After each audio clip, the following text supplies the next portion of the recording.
Alright, I watched Andor Season 2. Judging by the title of this video, yeah, it's good stuff. I'm gonna give you a spoiler warning for Andor Season 2. Not gonna be a play-by-play, but I'm gonna talk about some things that are spoiler-ish. Nah, not just spoiler-ish, I'm gonna talk about spoilers, but I'm not gonna talk about everything that happens in this show. But fair spoiler warning, you've been warned. It's a funny thing. I was thinking to myself, what is the Disney Star Wars movie that'll get the prequels treatment? At what point are they going to make a series that fleshes out Disney Star Wars like the Clone Wars movies did with the prequel era Star Wars movies? But I kept thinking, it feels impossible for that to happen for the sequel trilogy. It's just too far gone. But I was looking in the wrong place. Turns out it's Rogue One that would get the series Andor, which means it's another prequel that got a series that would add to the prequel. Funny enough, Rogue One of the Disney Star Wars movies is the one that has aged clearly the best. But with Andor, it's even more. Okay, so Andor, Season 2. You know why I like this? Why I like Andor?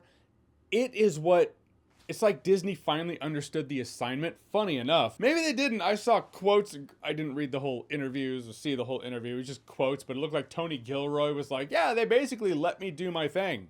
Translation stayed out of my way. Maybe that was Disney accidentally contributing to something being good by staying, out of the artist's way.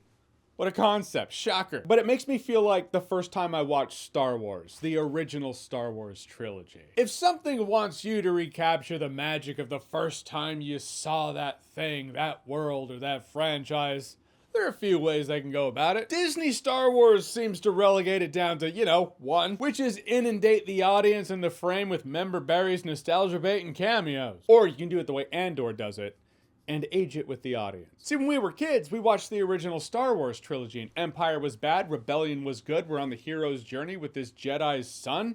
Awesome. But the thing is now, we've been burdened with knowledge, age, experience. We've seen too much. We have a better understanding of fascism, what makes the Empire scary, or what would make the Empire scary. Andor understands that and escalates it accordingly, because in Andor, the Empire is back to being scary.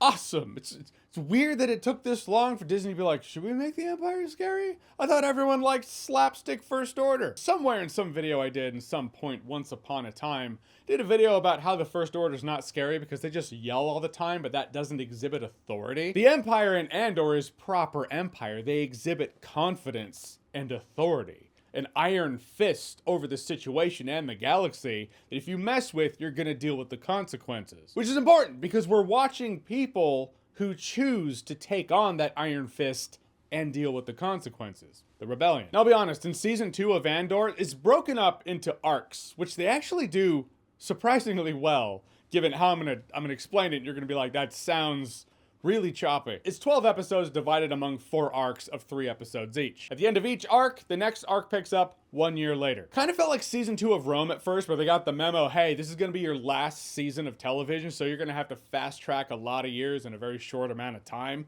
This kind of felt like that at first, but it's a lot more structured. It has more guardrails, so it doesn't feel too choppy. They're basically 3-episode movies back to back with 1 year gaps in between every 3 episodes, taking us right up into Rogue One. But I'm gonna be honest, when Season 2 of Andor started, I was like, what is this? Andor's being held captive by these rebels that have basically factioned off and decided to fight each other. But among them playing rock, paper, scissors, many, or whatever they're doing, I was like, okay, this needs to go somewhere fast.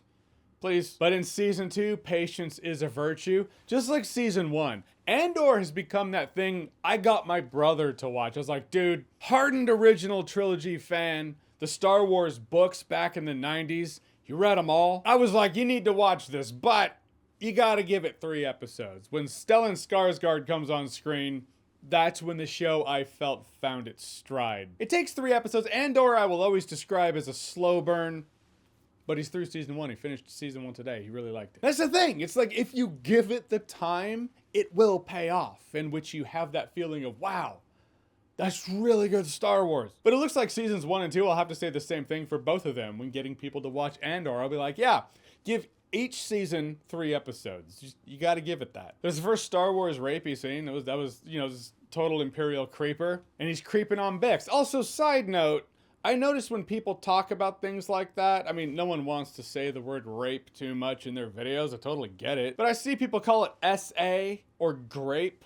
Like, Is it because bots comb the internet for such words and then flag your videos? Does that not freak anyone else out that we're just kind of changing our wording for the robots? Join the human resistance against the robots by using your words. So this Imperial asshole tried to rape Bix in Andor Season 2, which caused a lot of controversy online. At first I was like, whoa, that's...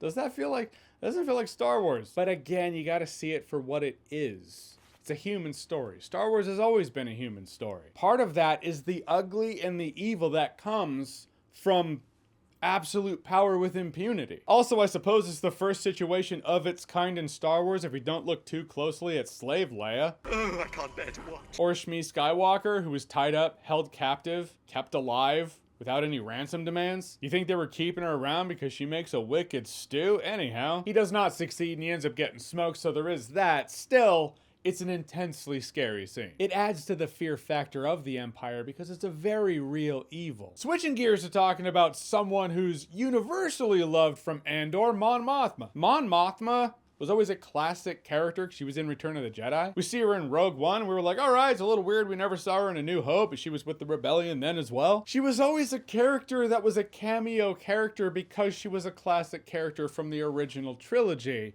But Andor made her a superstar. Well, I mean, the show Andor did. Genevieve O'Reilly, she's the GOAT here. Which, funny enough, she was Mon Mothma in Rogue One as well, but also in the deleted scenes in Revenge of the Sith. But having these complex characters that are classic Star Wars characters like Mon Mothma, also giving us new characters like Luthen Rael. Luthen, again with the monologues.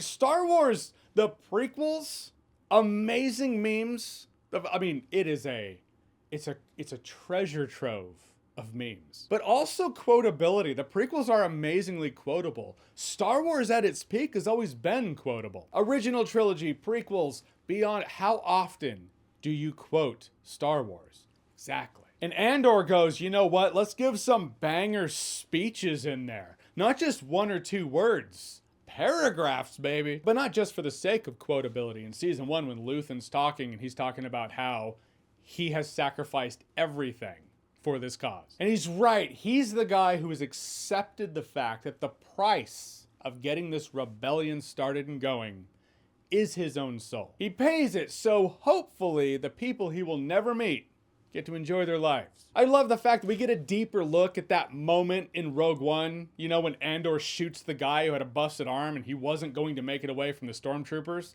but Andor had to. For the greater good, he shoots this guy in the back. It sucks, it's dark, but it's those moments where it's like, the rebellion, not always squeaky clean. Luthen Rael is that dialed up. He and Mon Mothma have these great moments in which she knows that, the best she can do is get drunk and dance to techno music. Even those in the rebellion don't recognize Luthen's sacrifice. And Andor, again with the monologues, they don't overuse the Easter egg and cameo stuff in Andor, and I appreciate that. There was actually talk that they had initially planned on having a Princess Leia cameo, but it just detracted from the overall presentation of Season 2, so they just cut it. Respect. Man, I'm used to Star Wars as of late being like, if we can have a cameo, we're going to have the cameo.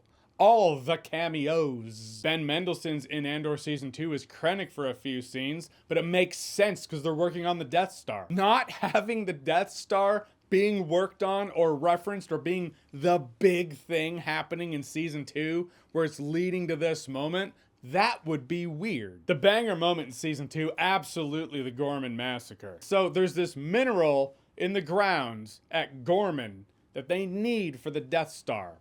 So hey, they're just gonna get it no matter what. Which is also a Rebels tie-in, but again, doesn't feel forced. Also, the speech is different. So Mon Mothma gives this speech in the Senate, which you might have heard about if you watched the show Rebels. The speech is different though, which the speech is it shows the difference in writing. Rebels Mon Mothma speech is a show about the rebellion, about Mon Mothma pointing the finger at Palpatine, and you write it for kids. Andor Mon Mothma speech is the kind of speech that's given in which you will believe this is on a plaque somewhere in Coruscant. But her speech, man, at the very least YouTube it. I suggest you watch Andor and get there organically. But if you're that curious, YouTube the speech. But that Gorman scene was it, man. Episode 8 of Andor. Yeah. Not only did it show K2, well, not K2SO. Well, yeah, kind of. Well, yes. But the KX droids, you know, there's just these long-armed, lanky Imperial droids. We haven't seen them do much except provide comic relief in Rogue One, which is great. But when they are Imperial droids unleashed on a situation, they are scary. I was like, these dudes are Terminators. What is this right now? I mean, it's amazing, no complaints whatsoever, but I just didn't expect it. It also provides closure and meaning from the guy I called Gabe from The Office. My brother calls him Paul Atreides.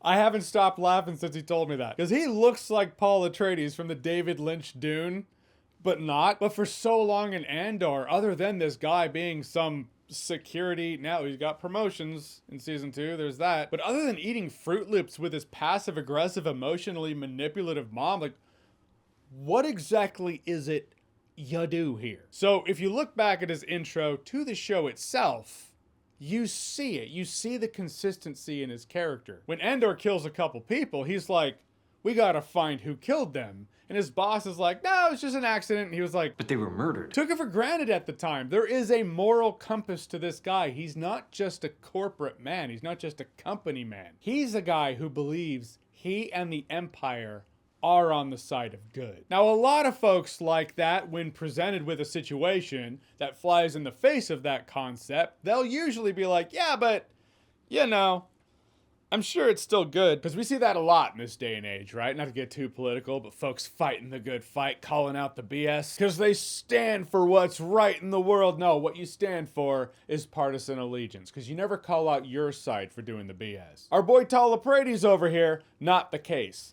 This man drew a line and said, we in the Empire don't cross it, and the Empire crossed it, and he snapped. But it's something that makes a show like this stand out as more layered than what I'm used to at this point, given the property, given the franchise, given that Disney's had it for over 10 years. Okay, am I going crazy on this one? Let me know. So the Andor musical theme is great.